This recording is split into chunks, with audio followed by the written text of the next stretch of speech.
As a pastor or a minister or a leader in your congregations, you need to learn how to pitch. You'll have to pitch for money sometimes, pitch for approval, pitch for partnership, pitch for sale, pitch for eternal life. You're going to be pitching. Life is a pitch. Let's just face it. Okay? So, I have something called Meniere's disease. Meniere's disease has 3 symptoms. Tinnitus, which is a ringing in this ear. Hearing loss in this ear, and sporadic attacks of dizziness. Those are the 3 symptoms of Meniere's disease.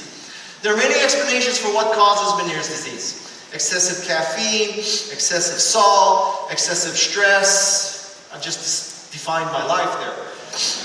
And so you try to control all those issues. And I have figured out that, I control all those issues and I still have Meniere's. So I have a different theory. My theory is that I have Meniere's because I'm a venture capitalist. And as a venture capitalist, day in and day out, I listen to people pitch me. Sometimes it's for the iBible, and sometimes it's, I'm not making this up, it's to buy the country of Israel in order to turn it into an amusement park. Sometimes it's to build a geodesic dome over the Los Angeles basin to curb air pollution. It's not clear whether it's going to keep the air pollution in or out, but build a geodesic dome over LA. And so I get these pitches, every one of them for 60-minute meetings, 60 slides, because everybody's so eloquent they can rip through 1 slide per minute. Everyone says they're patent-pending, curve-jumping, paradigm-shifting, new way to sell dog food online, using optimized Google AdSense algorithms, SEO optimized, open source, MySQL-based, you name it. Every one of them says that. So is there any wonder that there's a ringing in my head, I'm going deaf, and I get dizzy? So before there's an epidemic of Meniere's, I came up with this 10-20-30 rule of PowerPoint. First rule is the optimal number of slides in a presentation is 10. 10, not 50, 10. That's all the human brain can handle, 10. Second point is that you should be able to give those slides in 20 minutes. Yes, you may have 1 hour, but other than this enlightened audiences, most audiences are 95% Windows. 95% of the time, people need 40 minutes to make the laptop work with the projector. You Macintosh owners, you can't relate to that. You really will have 40 more minutes to discuss your idea. But 20 minutes. And the last point is the 30-point font. The optimal font size is 30 points. Most people use 8, 10, or 12. They put a lot of text and then they read the text. Lots of churches, they put up stuff and it's in really small font.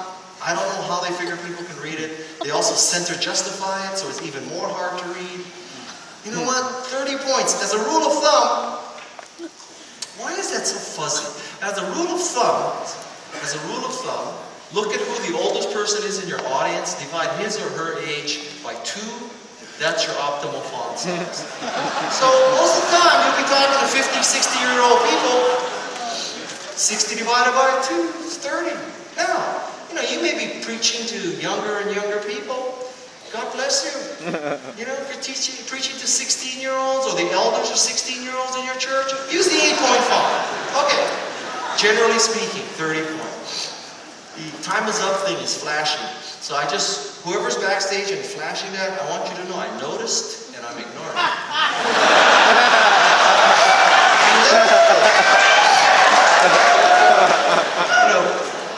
What are they going to do? Not invite me back? The 11th thing is don't let the bozos grind you down. It's flashing faster now. Now it says I love you too, but he spelled it wrong. It's T-O, not T-O-O.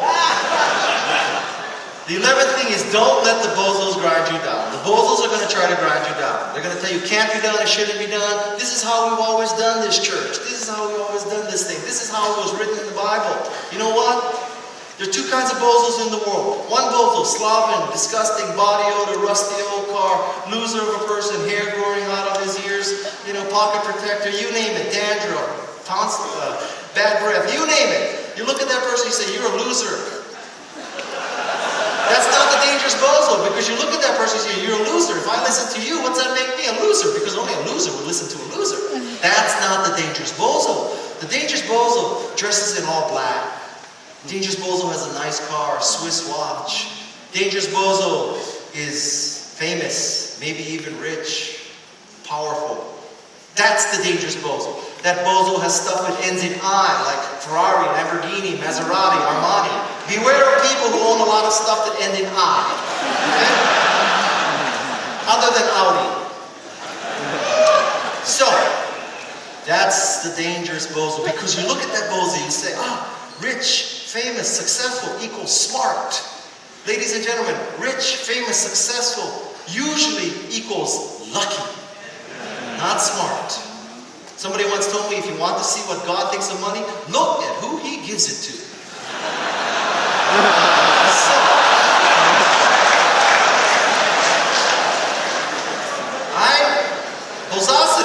Bozosity. They took the sign off. They gave up. Bozosity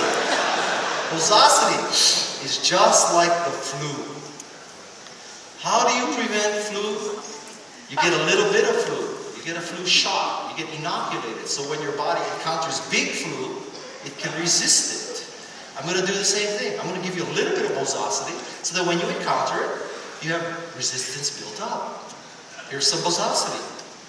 I think there was a world market for maybe 5 computers. Thomas Watson, chairman of IBM, said that in 1943. A world market for 5 computers. I have 5 computers in my house. I have all the computers he anticipated in the world in my house.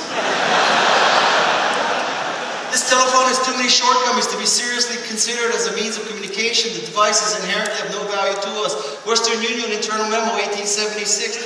In 1876, Western Union wrote off